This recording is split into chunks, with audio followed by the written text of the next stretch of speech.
bahwa menafsirkan ayat ud'u ila sabili rabbika bil hikmah wal mau'izatil hasanah, ini berangkat dari ayat tersebut. Syekh Abdul Qadir Al-Jailani membagi ilmu itu dalam 3 bagian, dalam 3 fungsi, ya.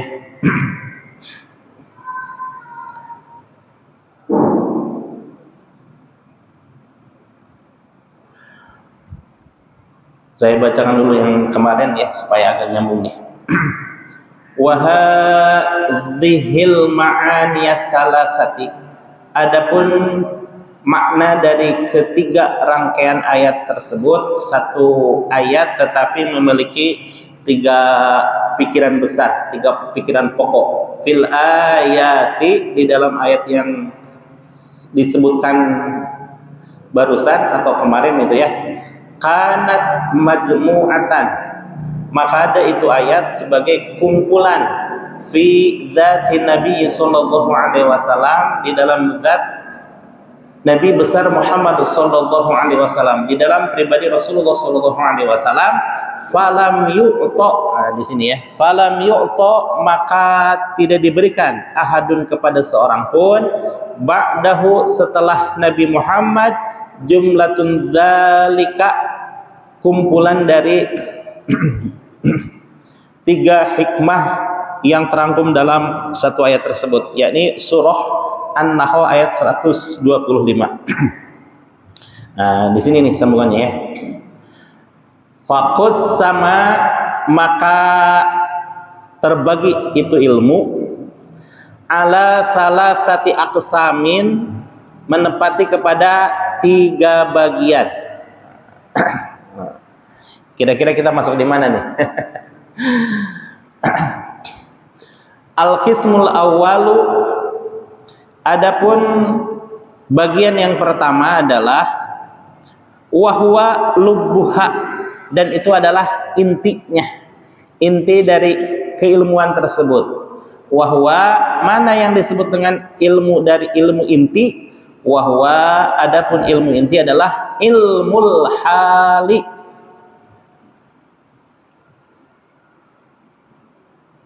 ilmu tentang hal, tentang perilaku. Ilmu tentang perilaku, yang mana perilaku ini sebagaimana disabdakan oleh Kanjeng Nabi Muhammad sallallahu alaihi wasallam, innama bu'ithtu liutamimma makarimal akhlak. Sesungguhnya aku, kata Kanjeng Nabi, diutus ke muka bumi ini tiada lain dan tiada bukan adalah untuk menyempurnakan. Di situ mohon maaf ya, ada missing link yang terlupakan, missing link yang belum ditemukan, atau ada kalimat yang seolah-olah menjadi saru gitu ya. Nah, dilihat dari makarimal akhlak itu diterjemahkan baik di Indonesia maupun di Malaysia. Sesungguhnya aku, katakan Nabi, diutus untuk menyempurnakan akhlak. Menyempurnakan akhlak, makarim dengan akhlakul karimah, beda nggak ini? Jelas berbeda ya. Akhlakul karimah itu ada akhlakul karimah merupakan sifat dari karimah, itu sifat dari akhlak yang mulia. Kalau yang nah itu berarti sifatnya ya. Sedangkan makarimal akhlak itu adalah susunannya menjadi mudhafun ilaih. Makarimal akhlaki itu menjadi sumber terciptanya suatu akhlak. Apakah akhlak demikian terjadi begitu saja, simsalabim abrakadabah, yang tadinya tidak soleh menjadi soleh? Dan enggak ya, ada prosesnya. Bahkan Rasulullah SAW untuk menjadi seorang pengusaha besar, seorang pengusaha yang kaya raya, memerlukan proses yang bertahun-tahun. Rasul sampai ekspansi bisnis ke luar negeri, bukan keluar daerah lagi ya, bukan keluar lingkup RT lagi. Rasul berbisnisnya ke luar negeri. Itu kalau seandainya Rasul meminta kepada Allah, ya Allah, jadikan saja ini gunung menjadi emas buat bekal saya menjadi dakwah, buat bekal dakwah saya. Sebelum Rasul mengucapkan seperti itu, gunung itu sudah menawarkan diri duluan. Kenapa? Karena ingin dijadikan sebagai sarana berdakwah oleh Rasulullah SAW. Tapi Rasulullah tidak mengambil semuanya itu. Tidak. Kenapa? Rasul perlu berproses untuk memberikan ketauladanan kepada umatnya. Masya Allah ya. Rasul untuk melaksanakan sehat bagaimana? Rasul tidak pernah setitik pun meminum khamar, dari ketika khamar diharamkan maupun ketika khamar belum diharamkan. Rasul tidak pernah, dan itu memang ditakdirkan oleh Allah Subhanahu wa taala. Ketika itu Rasulullah SAW belum diangkat jadi nabi. Bahkan ketika masih kecil, arak itu masih boleh dikonsumsi. Tapi karena Allah dan Rasulullah tahu bahwa itu adalah sesuatu yang berpengaruh buruk, maka Rasul tidak pernah mengkonsumsi itu khamar. Luar biasanya ya. Lalu bagaimana dengan kalau zaman sekarang di Arab, wallahu alam, ada nggak ya jengkol dan pete? Yang terkenal itu basol, bawang merah dan juga bawang putih. Rasul selalu menghindari dua makanan itu. Kenapa? Karena baunya menyengat, kemudian pengaruhnya, efeknya akan membuat lawan berbicara itu mencium aroma yang tidak enak. Maka Rasul menghindari itu. Apalagi jengkol dan pete itu ya. Jengkol dan pete, bawang aja dihindari, apalagi jengkol dan pete gitu ya. Kalau bawang mungkin ketika bapak-bapak beli sate gitu ya, agak kerasa gitu ya.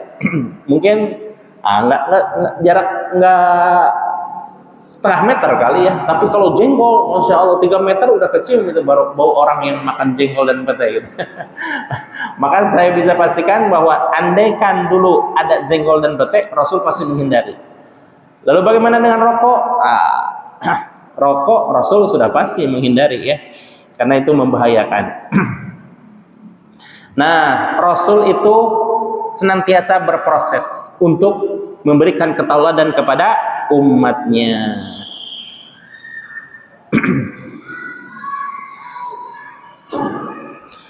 Nah, dengan adanya 3 pembagian ini, maka subhanallah ya, dari ayat ud'u ila sabili rabbika bil hikmah, yang pertama hikmah, yang kedua wal mau'izatil hasanah, dengan pelajaran-pelajaran yang baik.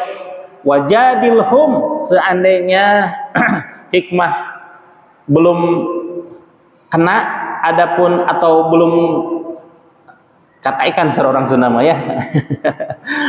Belum siap untuk memberikan dengan hikmah dan juga dengan mau'izah, maka langkah terakhir adalah wajadilhum, bermujadalahlah dengan orang tersebut sehingga orang tersebut mendapatkan pencerahan yang baik. Wajadilhum billati hi ahsan.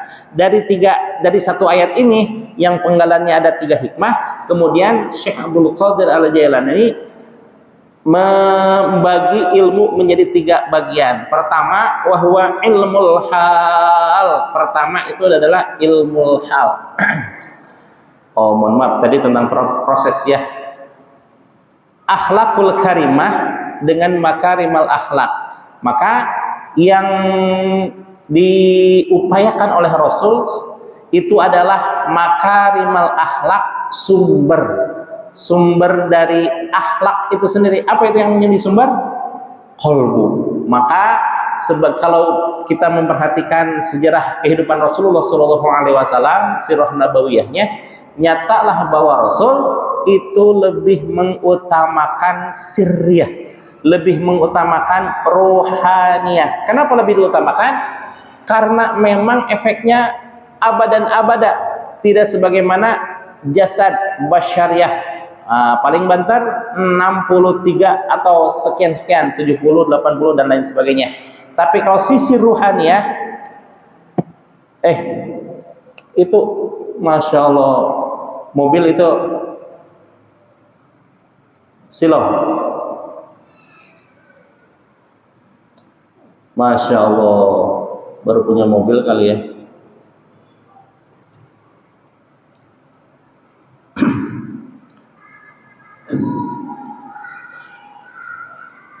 Rasulullah Shallallahu Alaihi Wasallam lebih mengutamakan tentang ruhaniyah, karena kalau basyariah, jasadiyah itu hanya sebatas duniawi, hanya sebatas ketika kita diberikan jatah untuk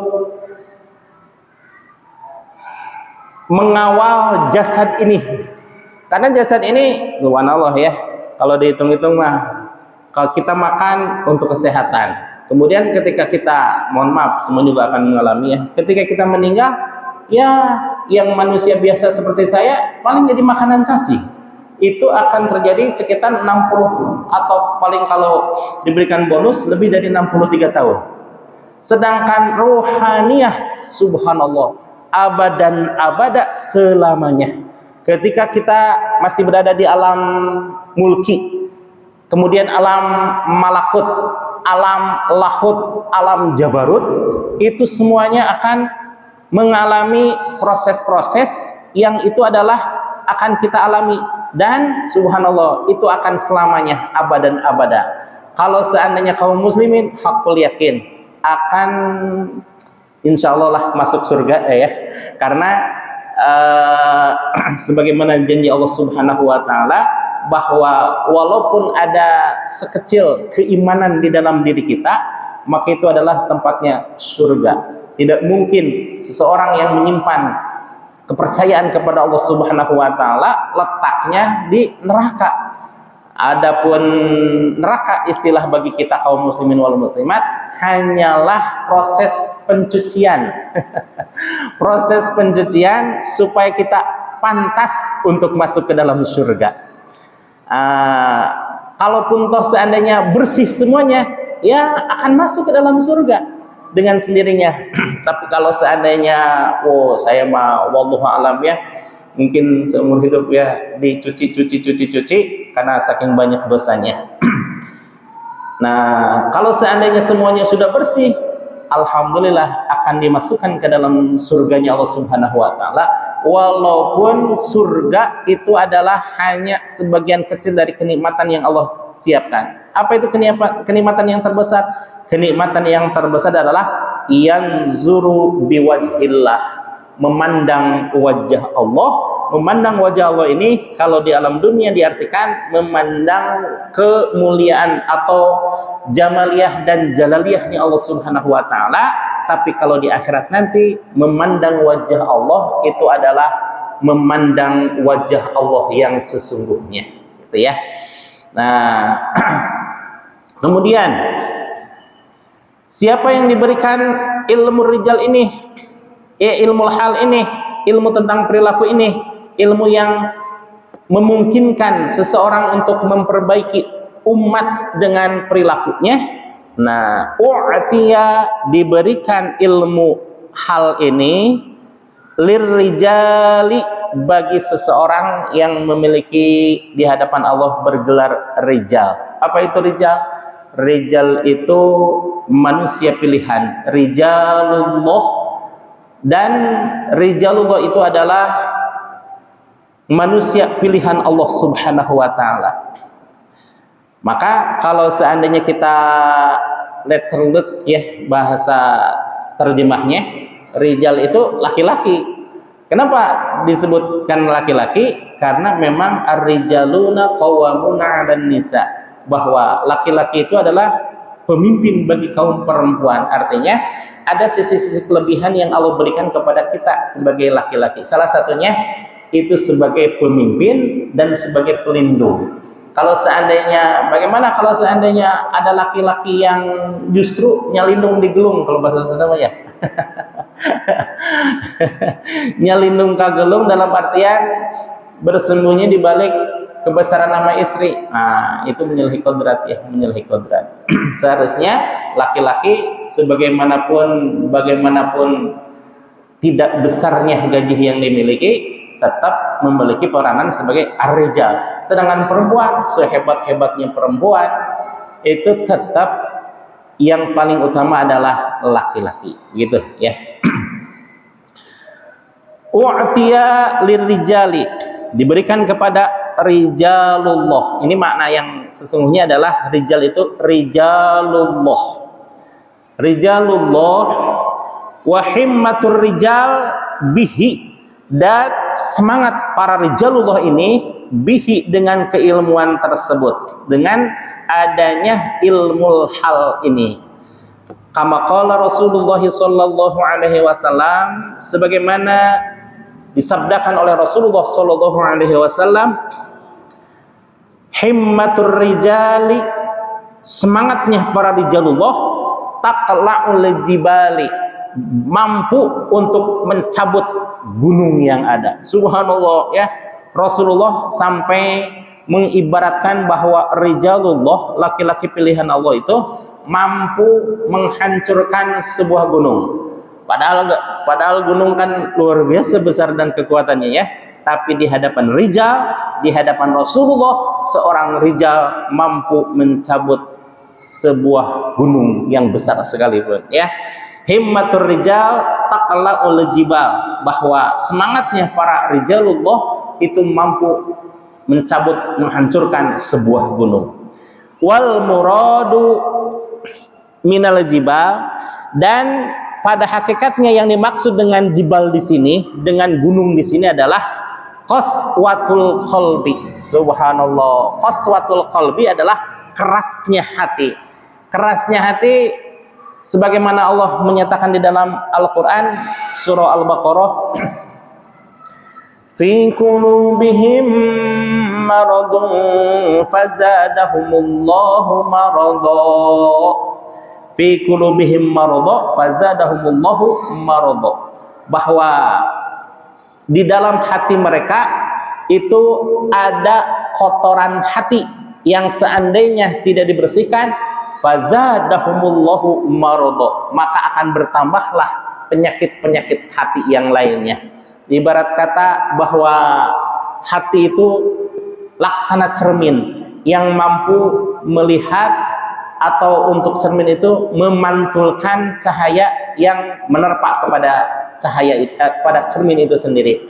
Tapi kalau seandainya cermin itu bersih dari noda, kalau seandainya ada kotoran, ada minyak, tidak dipel, tidak dielap, ada debu, tidak dielap, semakin lama semakin kusam, akhirnya tidak bisa memantulkan cahaya. Yang pada hakikatnya cermin itu untuk memantulkan cahaya, ternyata tidak bisa. Nah, ini artinya fi qulubihim marada fazadahumullahu marada. Di dalam hati mereka terdapat satu penyakit yang kalau tidak dibersihkan penyakit itu, maka fazadahumullahu marada, akan semakin bertambahlah penyakit-penyakit batin lainnya, penyakit-penyakit hati.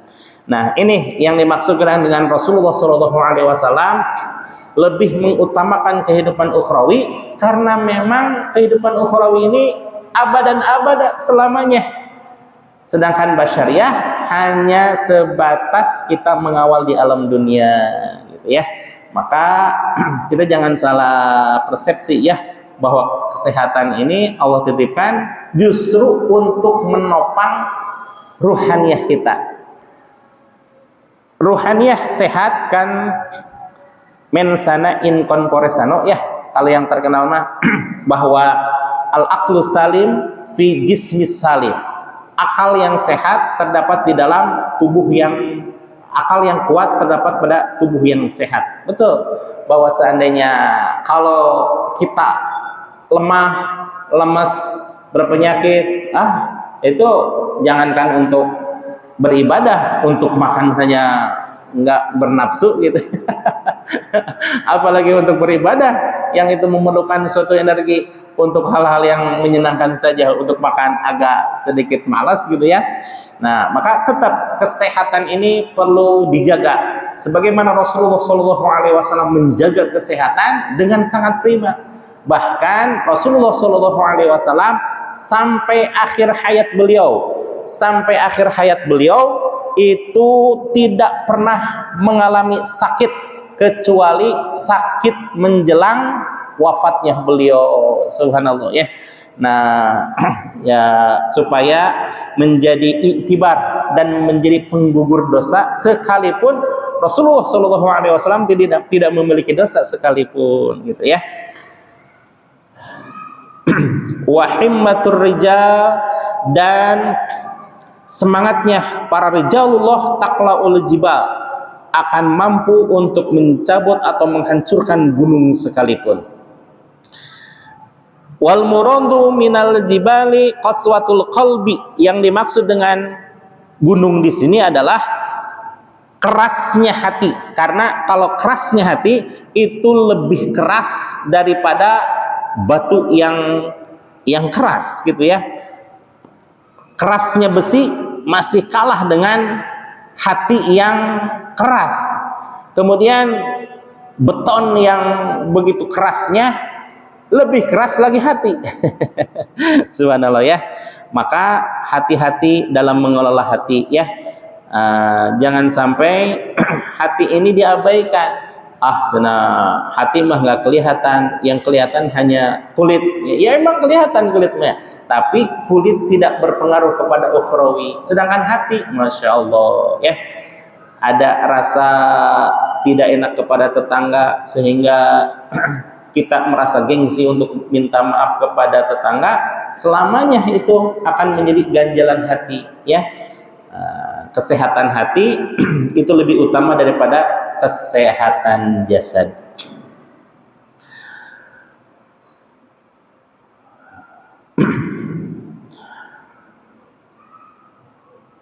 Yamhu, yang menghancurkan itu para rijalullah, bidu'aihim, dengan keikhlasan doanya, wa tadarru'ihim, dan juga dengan ketadarruannya, dengan ketawaduannya, sehingga para rijalullah ini akan, istilah kata, tidak akan tumbang dengan dihina, tidak akan terbang dengan dimuliakan.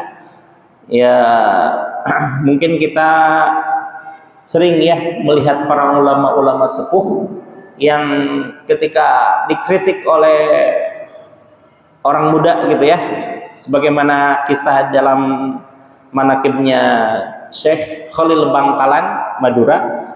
Syekh Khalil Bangkalan Madura itu terkenal kewaliannya, namun ya katanya mohon maaf, konon kabarnya bahwa bacaan Syekh Khalil Bangkalan tidak terlalu fasih bila dibandingkan dengan seorang qori gitu ya, qori. Nah, ada qori yang mengkritik Syekh Khalil Bangkalan. Syekh Khalil Bangkalan ya nerima saja dengan penuh ketawaduan. Syekh katanya engkau terkenal waliullah, Tuan Syekh terkenal ulama besar, tapi kenapa ini bacaannya kok agak gerihal-gerihal gitu. Tidak pas dengan ilmu tajwidnya. Wahai Syekh, katanya, Syekh Khalil ya biasa-biasa aja, dikritik oleh ustadz muda ya biasa-biasa aja ya, tidak terpengaruh. Kalau ulama sepuh yang mengerti tentang hakikat mah ya diam saja. Syekh Khalil tidak memperlihatkan wajah yang cemberut, tidak gitu ya. Namun Allah tidak, istilah kata, tidak menerima kritikan anak muda tersebut. Pas dibuktikan dengan tidak berapa lama ketika wudhu maghrib, Syekh itu si ustadz muda itu lagi nimba air di dekat pesantrennya Syekhona Khalil. Tapi tiba-tiba subhanallah muncul macan di depannya. Saking kagetnya dia membaca bacaan apa saja, itu tidak takut itu yang namanya macan, malah semakin mendekat. Kemudian Syekhona Khalil datang, ada apa ini ribut-ribut? Beda apa cong, katanya.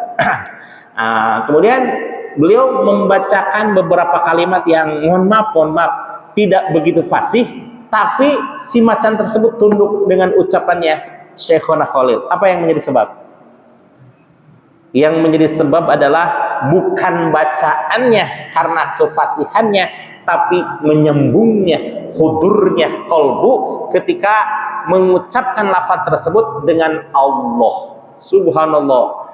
Ketika Rasulullah SAW suatu saat sedang beristirahat, kemudian datang si Da'thur sambil mengacungkan pedang ke leher yang mulia Rasulullah SAW sambil mengucapkan, wahai Muhammad, sekarang engkau dalam keadaan diancam oleh pedangku, sementara di sini tidak ada siapa-siapa yang akan menolongmu. Siapa yang akan menolongmu? Nabi Muhammad hanya mengucapkan satu kata, apa itu? Allah. Oh, subhanallah. Karena lafaz Allah itu hudur qalbunya, hadir dengan kemaha jalaliyah dan maha jamalihannya Allah Subhanahu wa taala, sehingga membuat si Da'thur bergetar sampai lepas itu pedangnya. Kemudian diambil oleh Rasul. Sekarang gantian katanya. Kamu yang saya ancam dan di sini tidak ada orang. Siapa yang akan menolong kamu? Kalau ibarat sekarang mah terkencing-kencing kali si Da'thur itu ya. Tidak. Tidak ada, wahai Rasul, hanya engkau yang menolong. Rasul ibarat kata bukan menakut-nakuti, hanya menyatakan bahwa Rasulullah SAW pun bisa seperti itu, tapi dengan penuh kasih sayang Rasulullah SAW mengembalikan pedangnya, kemudian si Da'thur sadar, akhirnya masuk Islam. Tuh ya, Rasulullah SAW tidak berdakwah dengan ilmu, tapi berdakwah dengan akhlakul karimah, bukan makarimul akhlak, bukan, tapi dengan akhlakul karim, akhlak yang mulia. Kama qala Allah Ta'ala, yamhu bidu'aim wa tadarruhum wa tadarruhim bidu'ahim wa tadarruhim bisa menghancurkan mereka dengan doa dan ketawaduannya. Kama qala Allah Ta'ala, sebagaimana firman Allah Subhanahu wa taala, wa may yu'tal hikmata, dan barang siapa yang diberikan hikmah oleh Allah Subhanahu wa taala, faqad utiya khairan katsira, sungguh dia diberikan suatu kebaikan yang sangat banyak, ya. Nah, ini untuk menyatakan bahwa ud'u ila sabili rabbika bil hikmah, bahwa hikmah ini diberikan oleh Allah Subhanahu wa taala kepada para rijalullah dengan ilmul hal, yaitu inti dari ilmu itu sendiri.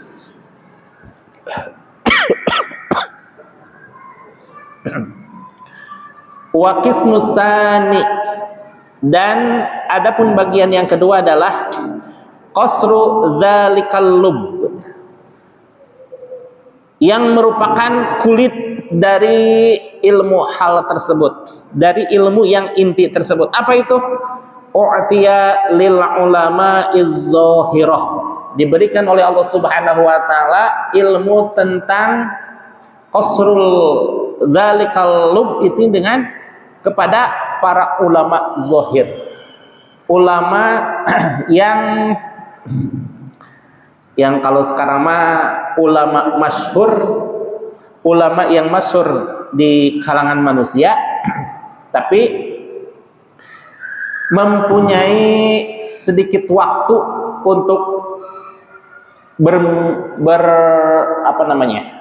bermujahadah dengan Allah Subhanahu wa taala. Nah, tuh bayang ya, kalau seorang mubaligh, nah di sini ada penjelasannya. Wa huwa mau'izatil hasanah, dan ulama zahir tersebut yang sering memberikan mau'izah hasanah. Katakanlah seorang ulama zahir memiliki undangan 4 setiap harinya gitu ya, pagi, siang, sore, dan malam gitu ya, dan itu jaraknya jauh-jauh. Otomatis sang ulama tersebut kehabisan waktu untuk bermujahadah dengan Allah Subhanahu wa taala, ya. Maka ya ilmunya masing-masing oleh Allah Subhanahu wa taala diberikan. Ada yang diberikan ilmu hal, ada yang diberikan ilmu qasrul lub, kulit dari keilmuan itu sendiri, dan ada yang diberikan yang ketiga ini qasrul qasri namanya istilahnya ya, kulit dari kulit gitu ya. Saya selesaikan dulu yang nomor 2 ya. Wahwa al mau'izatul hasanah, itu yaitu para ulama yang suka memberikan mau'izah hasanah. Mau'izah hasanah adalah ajakan yang baik, wal amru bil ma'ruf, memberikan perintah kepada ajakan untuk kebaikan, wan nahyu 'anil munkari, dan mencegah dari sesuatu yang mungkar. Kama qala Rasulullah sallallahu alaihi wasallam, sebagaimana disabdakan oleh Rasulullah sallallahu alaihi wasallam, al ilmu ya'izu bil ilmi wal adab. Al alimu ya, bukan al alimu, adapun orang alim, ya'izu, memberikan nasihat itu para ulama, bil ilmi wal adab, dengan ilmu dan adab. Nah, ada lanjutannya, wal jahilu, adapun orang-orang jahil, orang-orang yang mohon maaf yang tidak pintar gitu ya, ya'izu, mereka memberikan pencerahan menyadarkan orang lah gitu ya. Ya'izu, menyadarkan orang, bid-darbi wal ghadabi, dengan pukulan dan amarah gitu ya. Ya, ketika kita melihat preman-preman di pasar, di Tanjung Priok atau di mana saja gitu ya, mereka biasanya dengan otot gitu ya. Kalau orang pintar kan enggak gitu ya. Dengan bahasa yang halus, dengan keilmuan, dengan pemahaman. Kalau mereka enggak, karena kurang mengenal kali ya, hanya sesentak, sesengor gitu. Main pukul dan lain sebagainya. Al-alimu ya'izu bil ilmi wal adab. Para alim ulama tersebut memberikan nasihat dengan ilmu dan adabnya. Ini bagian yang kedua, keilmuan yang diberikan kepada para ulama zahir. Kalau yang pertama, ulama al-batin. Seperti halnya siapa? Seperti halnya Mama Cidahu ya. Mama Gentur. Ya, pokoknya ulama-ulama khas lah gitu ya. Ulama-ulama yang jarang untuk bertausiah, tapi qalbunya senantiasa bersama dengan Allah. Sebagaimana wasiat dari Nabi Muhammad SAW, kun ma'allah, bersamalah engkau selamanya dengan Allah secara istiqomah. Namun di sini Rasulullah SAW memberikan pilihan, karena memang beliau faham dengan psikologi umatnya. Fa illam takun ma'allah, seandainya engkau belum sanggup untuk bersama dengan Allah secara istiqomah, maka kun ma'aman kana ma'allah, bersamalah dengan orang yang orang itu selalu bersama-sama dengan Allah. Subhanallah ya.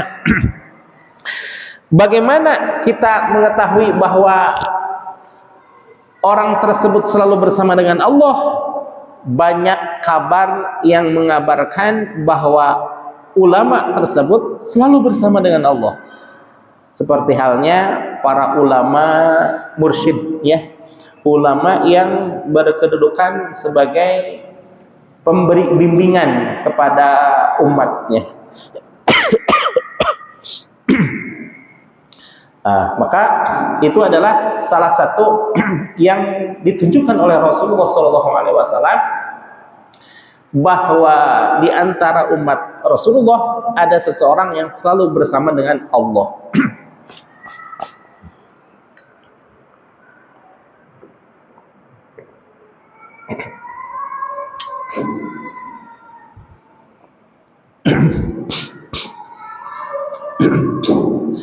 Siapa itu?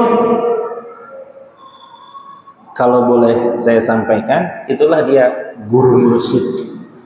Bagaimana kalau seandainya kita belum bertemu dengan guru mursyid? Kan rata-rata ulama-ulama sepuh itu ya, Syekh Nazim Al-Haqqani, Syekh Hisham Al-Qabbani, sudah Masya Allah ya, sudah meninggal itu ya. Ulama-ulama sepuh. Namun kita mengetahui bahwa para mursyid tersebut itu biasanya memiliki wakil yang disebut sebagai khalifah, atau disebut sebagai muqaddam, atau disebut sebagai wakil talqin. Nah, kalau seandainya kita mendapatkan pencerahan dari wakil talqin atau muqaddam atau khalifah tersebut, yang pada hakikatnya adalah kita belajar kepada mursyid itu, sekalipun guru mursyid belum pernah berjumpa dengan kita. Apakah mungkin? Itu bisa kita fahami di dalam surah Al-Fath ayat 10. Innalladzina yubayyi'unaka innama yubayyi'unallah. Sesungguhnya wahai Muhammad, firman Allah ya, Allah yang berfirman, sesungguhnya orang-orang yang berjanji kepadamu wahai Muhammad, pada hakikatnya adalah janji mereka itu sedang berjanji kepada Allah, gitu ya. Diambil mafhum mukhalafah dari ayat tersebut, ketika kita mendapatkan talqin dari seorang muqaddam, maka sama halnya dengan mendapatkan talqin dari mursyid, sekalipun belum pernah berjumpa dengan mursyid. Lalu apakah nyambung kalbu kita dengan keguruan kepada mursyid tersebut? Pasti nyambung. Kenapa? Karena wakil talqin atau muqaddam itu hanya menjadi muqaddam ketika berproses talqin itu sendiri. Bagaimana ketika tidak berproses? Biasa-biasa aja lagi. Sama halnya dengan para ikhwan-ikhwan yang lainnya. Cuma beliau mendapatkan tugas untuk mentalkin dikarenakan Syekh Mursyid sudah sepuh misalkan ya. Nah, itu yang disebut dengan ulama khas atau ulamaul batin. Wa qismu tsalis, adapun bagian yang ketiga, yakni wajadilhum billati ahsan, sebagaimana surah An-Nahl ayat 125. Wa huwa qasrul qasri, dan yang bagian ketiga ini disebut qasrul qasri, artinya kulit dari kulit. Ya, mana yang kulitnya dari kulit? U'tiya lil umaroi, diberikan kepada para umaro, diberikan kepada para negarawan, diberikan kepada para ahli politik, gitu ya. Ahli politik ada image, jangan main-main ke politik katanya, kotor katanya. Sedangkan ulama biasa main di pesantren, itu kan bersih. Bukan seperti itu ya, bahwa semua keilmuan pun bersumber dari Allah Subhanahu wa taala. Adapun para politikus kadang nyerempet kepada sesuatu yang kotor karena berbeda antara ilmu dengan politik. Apa itu perbedaan yang mendasar? Kalau ilmu mah menyampaikan apa yang seharusnya diketahui. Kalau bagi para ilmuwan, A itu A, B adalah B, merah itu merah, putih itu adalah putih. Berbeda dengan orang politik. Orang politik bagaimana? Bagaimanapun caranya, yang penting tercapai tujuan. Sekalipun harus mengorbankan A, B, C, D, E, F dan lain sebagainya. Berarti kan ada perbedaan antara ilmu dengan politik. Walaupun pada hakikatnya sama-sama ilmu Allah, cuma yang diperjalankan atau yang dibiasakan oleh orang-orang yang berpolitik menjurus kepada sesuatu yang kotor, sehingga bagi orang politik ya tidak peduli baik lawan maupun kawan, yang penting tujuan saya tercapai, gitu ya. Sebagaimana dulu pernah oleh Sayyidina Ali ketika bertahkim, Sayyidina Ali dengan Muawiyah. Sayyidina Ali dengan Muawiyah berselisih paham. Kemudian, wah gini saja katanya, bagaimana kita serahkan kepada yang kalau Sayyidina Ali diwakili oleh Abu Musa Al-Asari, sedangkan Muawiyah diwakili oleh mohon maaf lupa namanya lah gitu ya. Pokoknya ketika sedang persidangan begini katanya, para hadirin, sebagaimana dua orang berselisih ini, maka kita akan sama-sama mendengarkan apa yang disampaikan oleh Sayyidina Ali dan apa yang akan disampaikan oleh Sayyidina Muawiyah.